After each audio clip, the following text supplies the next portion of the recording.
Hi, good day everybody, it's Steve here and I'm joined once again for another session of the Old Gits. My good friend and work colleague Lee Glasser. How you doing? I'm doing good, thank you. Thank you very much. Excited about the next one that we're going to do. So. Absolutely. Today we're talking about the cost of living crisis. Impact on people, the impact on business. Let's be honest with you, it's a challenging time out there. A lot of people struggling. We obviously talk to a lot of business owners on a regular basis and everyone's feeling a little bit of the pinch. But I think as well for individuals, it's tough, isn't it? I think so. I think there's a lot of people going through a very difficult time at the moment. You know, we were speaking, when we speak to clients, I say, rightly or wrongly, standing still is going backwards. Going backwards, yeah. You know, it's, if you're earning what you earned last year, it's not going as far. Not quite going as far. Well, it's costing more to turn the lights on, more to put food in the fridge and in the cupboards. It's costing more to fill up the car, electricity and gas, and to go out to eat. And if you don't go out to eat and then you stay at home, it costs more to stay at home. It's not a bit doom and gloom, really, isn't it? Sorry, I know. As usual. Yeah, I'm sorry. Grumpy old bastard that you are. Grumpy old git, what can I say? Oh, no, never mind. But you know what the big thing is? The massive thing that I'm speaking, a lot of people that I know are saying that they're coming off of fixed term mortgages. Yeah. And there's people now who are paying 500, 600, 700 quid a month more than what they were paying a month ago. Now, where do you all of a sudden find that money from? Where does that come from? Unless you've been very astute and you've saved well, and let's be honest, who wants to dig into their savings? If you've got any savings if you've got left, if you've got any, Because I'm kind of thinking that there are people that we're speaking to as well that are coming off their fixed rates in 3 or 4 months' time, and their mental health. I mean, I've got friends that are not in a good place. No, well-being and it is a struggle because you start worrying about finances, you start worrying about where, how you're going to put grub on the table and, how you're going to fill the car up and that sort of thing. It's all a bit, well, isn't it? Starts to become a cycle then, doesn't it? And absolutely. Then that starts to affect your work. Yeah.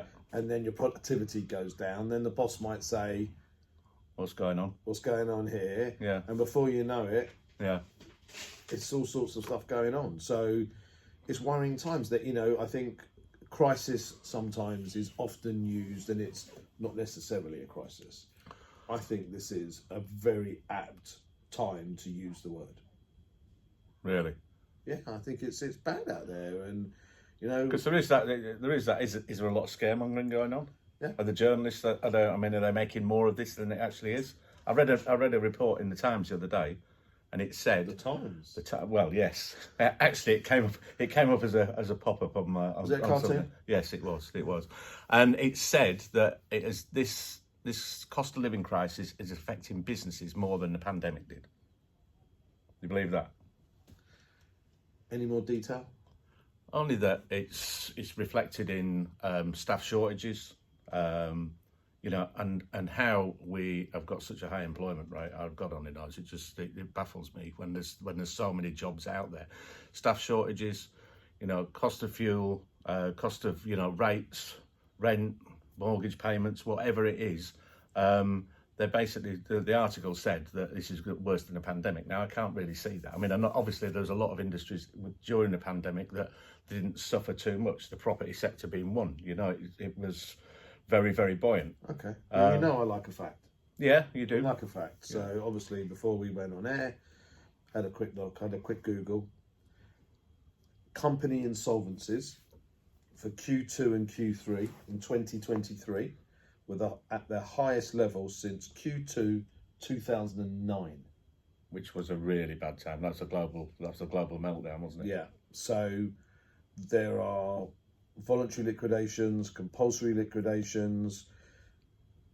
Q2 22 to Q2 23 is 10% higher in 23 than it was in Q2 22. Okay, but is there any light at the end of the tunnel, do we think? Well, we're still here.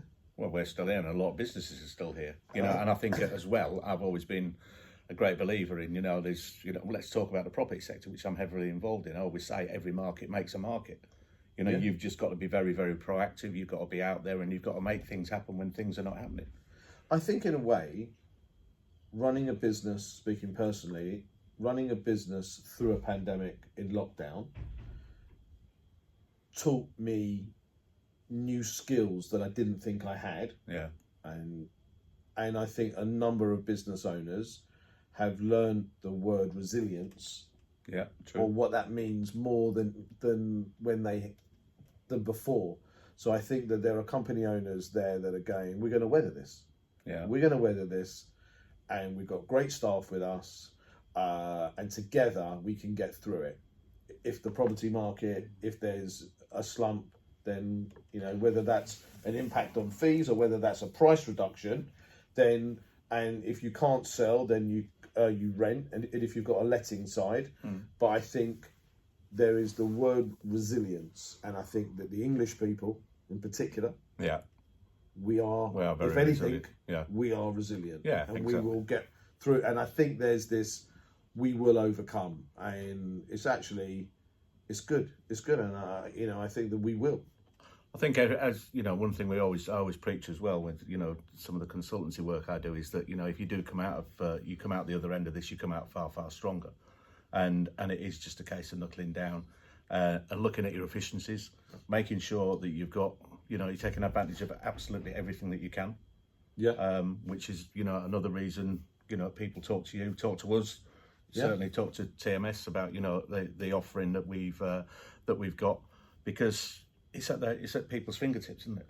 Well, if you look at it on both sides, the employers who are looking to get through it, from a cash flow perspective, we are a fabulous solution to keep more money in the company owner or the company's pocket. And from an employee's perspective, just when they need it the most, there is a cash flow positive advantage where they're paying less tax.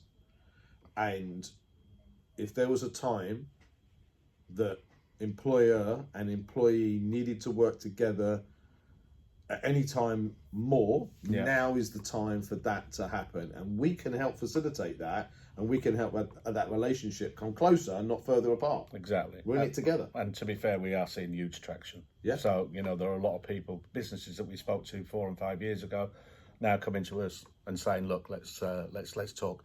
Right, listen, we've come to the end of our time. Again, 6 or 7 minutes or whatever. It seems like a lifetime. It's been very, very enjoyable. Join us next week for the next instalment. We're going to surprise you with next week's instalment, but we hope you enjoyed today's. And from myself, Steve Mead, and from Lee Glasser, cheery bye. See you later.